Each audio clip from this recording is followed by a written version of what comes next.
against illegal fentanyl. Well, that is totally false. Let's look at the facts. Our border is already safe and secure. Far less than 1% of fentanyl flows and less than 1% of illegal crossings into the United States comes from Canada. But we acted because we know we can always do better.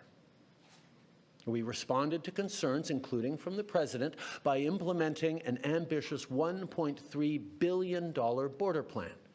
A border plan that includes generational investments in new AI and imaging tools to stop the flow of fentanyl in its tracks, stronger coordination and information sharing with American agencies, along with the deployment of drones, helicopters, and additional personnel to keep our border secure.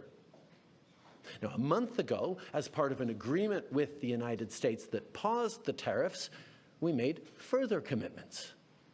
We appointed Kevin Brasseau as our fentanyl czar, a man who dedicated his multi-decade career in law enforcement to combating organized crime networks and drug trafficking. We designated 7 drug cartels, sick, evil groups who cynically profit off the pain and suffering of people on both sides of the border, as the terrorist organizations that they are. And just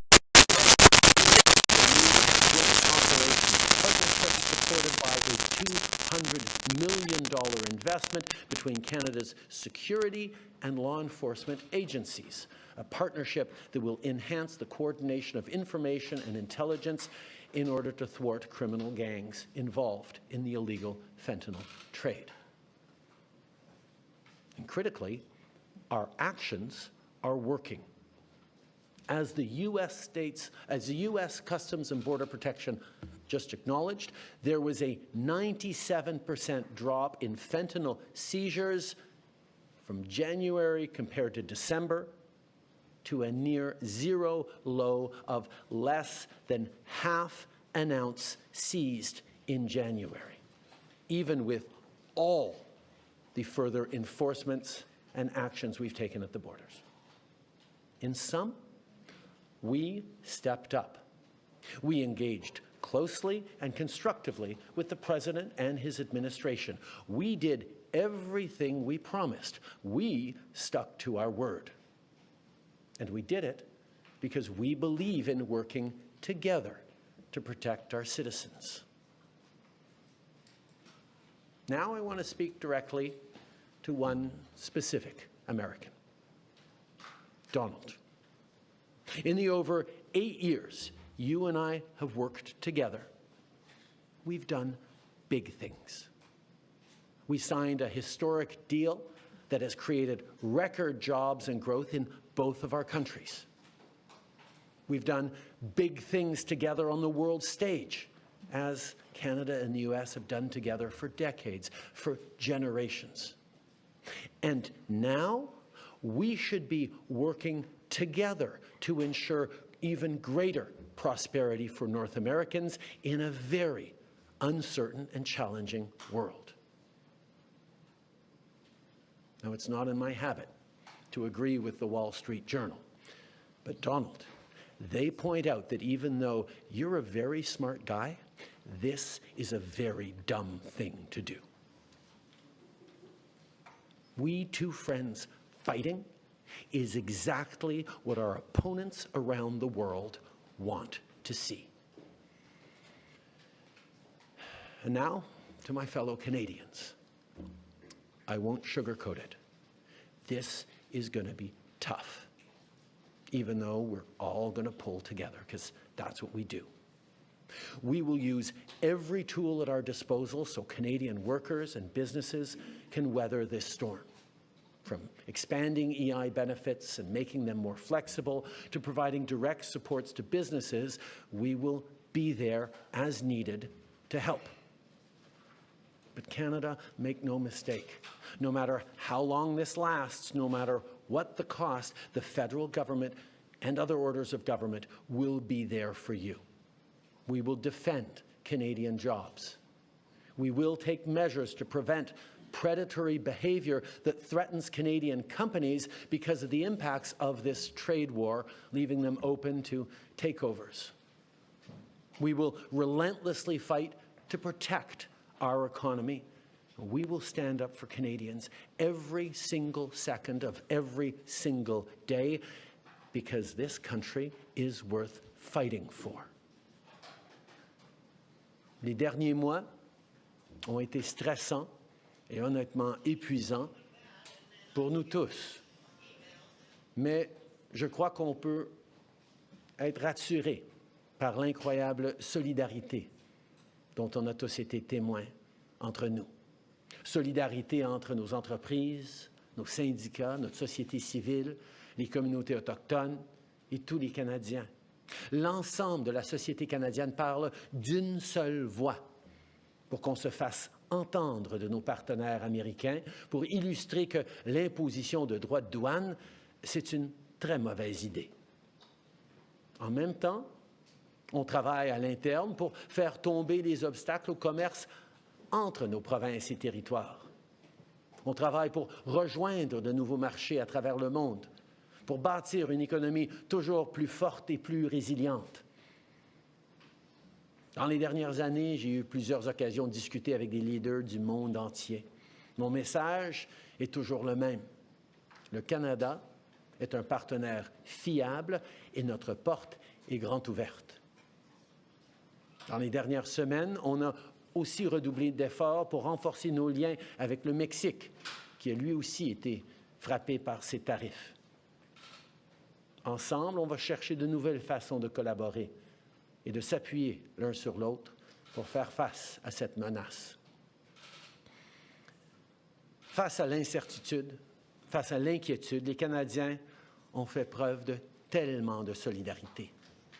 Je vous ai vu partager des listes de produits canadiens pour aider vos proches à appuyer les entreprises d'ici. Je vous ai vu changer vos plans de vacances et opter pour des magnifiques destinations touristiques qu'on a ici chez nous, au Canada. Je vous ai vu redoubler d'efforts pour soutenir nos petites entreprises et nos travailleurs. Je vous ai vu vous porter à la défense de notre culture et la faire rayonner.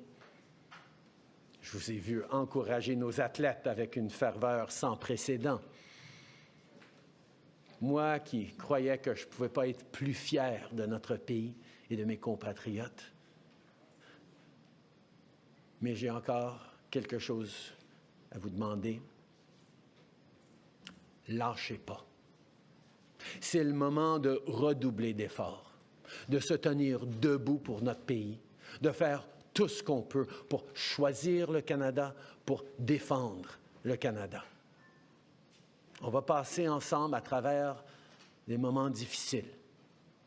Mais après vous avoir vu aller dans les dernières semaines, j'ai jamais été aussi optimiste quant au futur de notre beau pays, malgré tous les défis qu'on va être en train de vivre ensemble. Le Canada reste le meilleur pays sur Terre. On a tellement de raisons d'être fiers de notre chez-nous, de ces quelques arpents de neige. Mais surtout, je suis fier de notre capacité à nous serrer les coudes quand vient le temps. Les Canadiens ont différentes origines, différentes langues, différentes croyances. Mais quand vient le temps de défendre notre pays, on le fait d'une seule voix, main dans la main. À travers vents et marées, les Canadiens peuvent toujours compter les uns sur les autres. Now, we've been through tough spots before. But every time we've faced long odds and seemingly insurmountable obstacles, we've not only survived, we've emerged stronger than ever. Because when it comes to defending our great nation, there is no price we all aren't willing to pay. And today is no different. Merci beaucoup, mes amis. Thank you very much, Mr. Prime Minister. Merci beaucoup. We will now take 20 minutes of questions. Nous prendrons 20 minutes de questions. One question, one follow-up. Une question, un suivi. Merci. Hi, Prime Minister. Tom Perry with CBC. You're reaching out to the President today. You're speaking directly to him. We heard from U.S. Vice President J.D. Vance, who says that Donald Trump will be speaking to Canadians. And he also says that he wants to see more progress on fentanyl. So my question to you is, do you have any conversation scheduled with Donald Trump in the coming days? Is that something maybe your successor should do? And do you really believe that this is about fentanyl, or is there something larger at play here? I have offered to speak to Donald over the past number of days, and I expect to speak with him in the days to come. I'm always there to talk with him about the importance of working together to take on the world at this time. The facts show very clearly that in terms of taking action on fentanyl, we are doing everything that is necessary, and not just for the United States, for ourselves as well, as Canadians are suffering as well from the scourge that is illegal fentanyl. We have laid out extensive plans, actions, cooperations, including as recently as the past days in Washington, and they have always been very well received. And the numbers bear that out. I think in what President Trump said yesterday, that there is nothing Canada or Mexico can do to avoid these tariffs, underlines very clearly what I think a lot of us have suspected for a long time, that these tariffs are not specifically about fentanyl, even though that is the legal justification he must use to actually move forward with these tariffs. Monsieur Trudeau, en français, à part l'allocution que vous avez eue envers Monsieur Trump, lui avez-vous parlé au cours des derniers jours, des dernières heures? Non. Je me suis mis à sa disposition pour parler pendant les derniers jours, comme on avait fait il y a 30 jours. J'espère lui parler dans les jours à venir. Je suis toujours ouvert pour parler. And sir, you mentioned this off the top. You're seeing the United States seemingly moving closer to Moscow.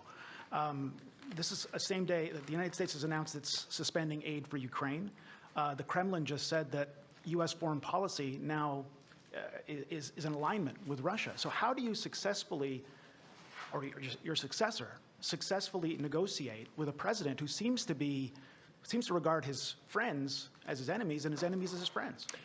In this regards, Canada and Canadians are very clear. We know who our friends are. We know who our opponents are. And there is no question that Vladimir Putin and his attack not just on Ukraine, but on the rules-based international order, on the founding principles of the United Nations, is an opponent of Canada. I think the question that we all need to be watching closely is, what do the American people think? How do Americans feel about jettisoning one's friends and allies in favor of a country that has never wished Americans well and continues to act in ways that harm the global economy and specifically the American economy and American values and principles?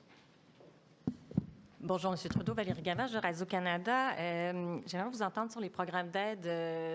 Au Québec, on parle de 160 000 emplois qui pourraient être perdus. M. Ford l'a dit ce matin, dans 8 à 10 jours, il y aura des mises à pied dans les usines d'auto. Est-ce qu'il y a quelque chose sur la table aujourd'hui qui peut être annoncé pour les Canadiens, ne serait-ce que de limiter le délai pour avoir accès à l'assurance-emploi? Il y a des choses qu'on va regarder immédiatement sur l'assurance-emploi, mais je veux rappeler aux gens que notre but, c'est pas de trouver des façons pour que les Canadiens puissent passer à travers de ces moments difficiles, c'est d'empêcher ces moments difficiles de durer plus que le temps minimum nécessaire. Si on peut faire enlever ces tarifs demain, c'est ce qu'on va essayer de faire. Notre priorité, c'est de mettre fin à cette guerre économique. Et le fait que des Américains, dès aujourd'hui, font faire face à des mises à pied, vont faire face à des problèmes au niveau de leurs produits de consommation, va nous aider à mettre fin à ces défis le plus rapidement possible. Mais effectivement, on est en train de regarder toutes sortes de choses que nous pourrons faire si effectivement ces tarifs durent plus longtemps qu'une journée ou deux, même avec des actions quasiment immédiates sur l'assurance-emploi qu'on va regarder aujourd'hui même. I think the thing to remember first and foremost as we reflect on the impacts on Canadian workers and Canadian jobs and businesses is that, first of all, there will be similar impacts on Americans losing their jobs, American families paying more for basic goods that they rely on at a time where times are tight everywhere. But our focus has to be on getting these tariffs lifted as quickly as possible. What can we do in the coming days is our focus to make sure that these tariffs don't last a second longer than necessary. So we will be looking at, including looking in the coming day at things we can do around adjusting EI to support people through this difficult time. But our priority has to be not on figuring out how to manage through these tariffs over the coming days and weeks and months, but on doing everything we can to get them lifted and put an end to this unjustified trade war that hurts American families and Canadian families. On a l'impression que vous n'avez plus beaucoup de cartes dans votre jeu. Est-ce que de devancer la renégociation de la CEUM fait partie des plans actuellement plus que jamais? Actuellement, dans les conversations avec le président, c'est pas très clair ce qu'il veut exactement. Ou peut-être la seule clarté, c'est ce qu'il a dit à multiples reprises, que son but, c'est de faire écrouler l'économie canadienne pour ensuite pouvoir parler d'annexation. C'est ce qu'il veut. Alors, je ne sais pas quelle négociation on pourrait entamer actuellement pour éviter, pour lui convaincre que ce n'est pas ça son but. Notre réponse aujourd'hui est ancrée dans le fait de démontrer à quel point nos économies sont interreliées. Et si on crée des barrières entre nos économies, les familles des deux côtés de la frontière vont souffrir. Pour démontrer qu'on devrait être en train de faire des choses ensemble. Et pendant qu'il fait le choix de vouloir ruiner l'économie canadienne, je ne sais pas si devancer des négociations dans une situation de si mauvaise foi dans laquelle on se trouve maintenant, où il amène des tarifs sans aucune justification factuelle aujourd'hui,